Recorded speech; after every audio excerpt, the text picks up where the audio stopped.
Keeper of the Lost Cities, Neverseen, Chapter 15. You guys okay over there? Keith asked. Right as Fitz transmitted. 3. Foster's emotions are seriously wiggling. Come on, man. We were so close, Fitz said. Close to what?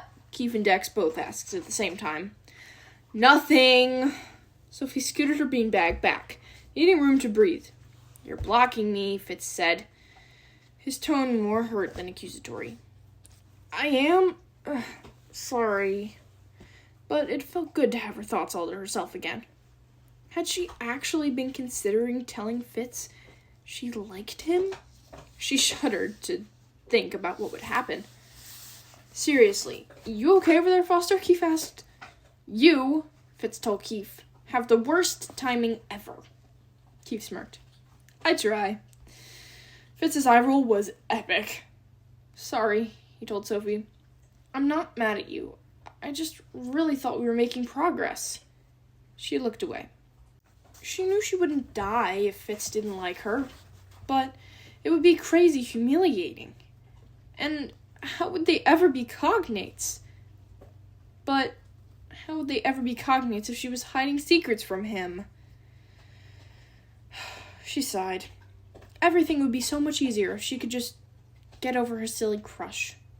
Would it be so bad to just be friends? It wasn't like she was ready for a boyfriend. She doubted she was even allowed to date, given the whole matchmaking thing. Not to mention all the problems it would cause with Dex, and maybe Biana. She needed to let it go. And yet, when she stole a glance at Fitz, her stubborn heart still fluttered, especially when he flashed his movie star smile.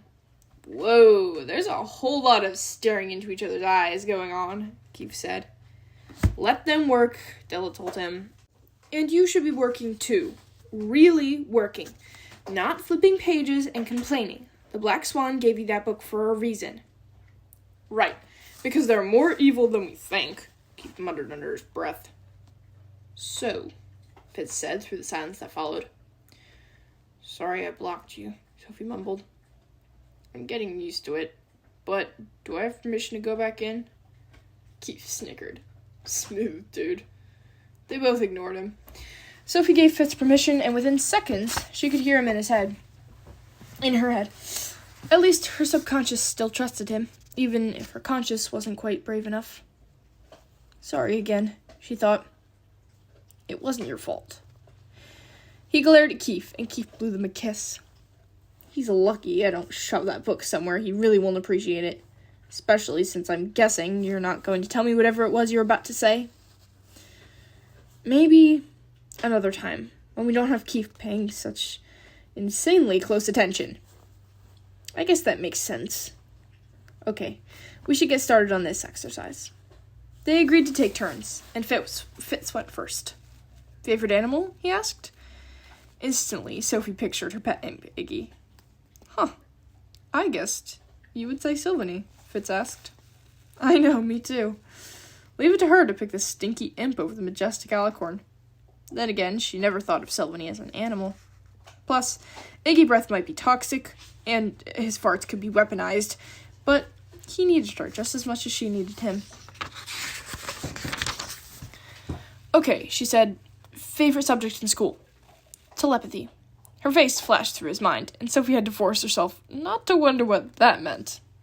This one's harder, he said, moving to the next question quickly. Biggest regret? Sophie assumed it would be the moment she'd chosen to let Brant get away, but her mind filled with her friend Morella's face instead.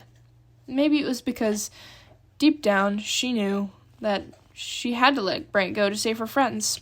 Or maybe it was because the last time she'd seen Morella, she'd let Morella's hurtful words get to her. Even though she could tell there was something bigger going on, and now she'd run away and might never get the chance to make things right. Think we'll ever go back to Foxfire? She asked Fitz. I have no idea. She could see how painful the thought was for him. He'd dreamed of being an elite-level prodigy all his life, and now he might not ever finish level 5. Don't say you're sorry, he told her. This was my choice, and it was the right one. It's just hard not to want it all sometimes, you know? She did. She checked her list again. What are you most proud of? Her face popped into his mind again, but this time it was her terrifyingly transparent face from the day he'd rescued her. Where were we when you found us? She asked, focusing on the strange tree in the background. She'd vaguely remembered describing it to Fitz in her desperate transmissions. It looked like 4 trees in one, each quarter representing a different season. That's the 4 Seasons tree, a gift from the gnomes planted for us in Luminaria. As soon as he said the words, the worry she'd been trying to set aside flooded back. Wow, I didn't realize you were blaming yourself for what's happening with the plague, Fitz thought. Why didn't you tell me? Because I'm trying to believe that the physicians will find a cure soon. I'm sure they will. She could see the doubts in his mind. I wonder why we ended up in there, Sophie thought, trying to focus on the less troubling things. Do you think the tree is connected to the Neverseen somehow? My dad wondered the same thing, and he went back to investigate, but he didn't find anything important. And the Pathfinder you took from the Neverseen was totally standard, so he's guessing it was just random. Maybe. But the tree was so unique, it seemed to beg for attention. If she was ever allowed to go back to the Lost Cities, she wanted to see it again. I'm forgetting whose turn it is, Fitz said, reminding her they should be training. Me too, so I'll go. If you could visit anywhere in the world, where would it be? A dark city flashed through Fitz's mind as he thought the word Ravagog. Half the city was above ground, carved into the side of a stark mountain. The other half was underground, in an enormous swampy cavern. A glowing green river separated the two halves, carving a deep canyon between them. A single bridge at the top provided the only connection. The dark metal structure was lined with arched towers, glowing with green flames and blazing in hovering fireballs. It's like the ultimate Forbidden City, Fitz said. That doesn't make you curious? No, I hope I never have to go there. But she had a horrible feeling that someday they would. 2 questions left, Fitz said. Least favorite school subject? Her mind was a 3-way tie between her horrible alchemy sessions, her torturous inflicting sessions with Bronte, and her stressful linguistics session with Lady Cadence. Wow, I will never complain about my boring Elven history sessions again, Fitz thought. Yeah, you haven't known fun until you spent some time with Counselor Bronte, learning to inflict pain. And Bronte was one of her only supporters on the council. No wonder she'd had to go into hiding. Person you look up to? She asked him. Alvar's face popped into his mind. Huh, you'd think it would be my dad, Fitz thought. Well, Alvar's your big brother. Yeah, but we've never been that close. He moved into the elite towers when I was still a kid, and never moved back after that.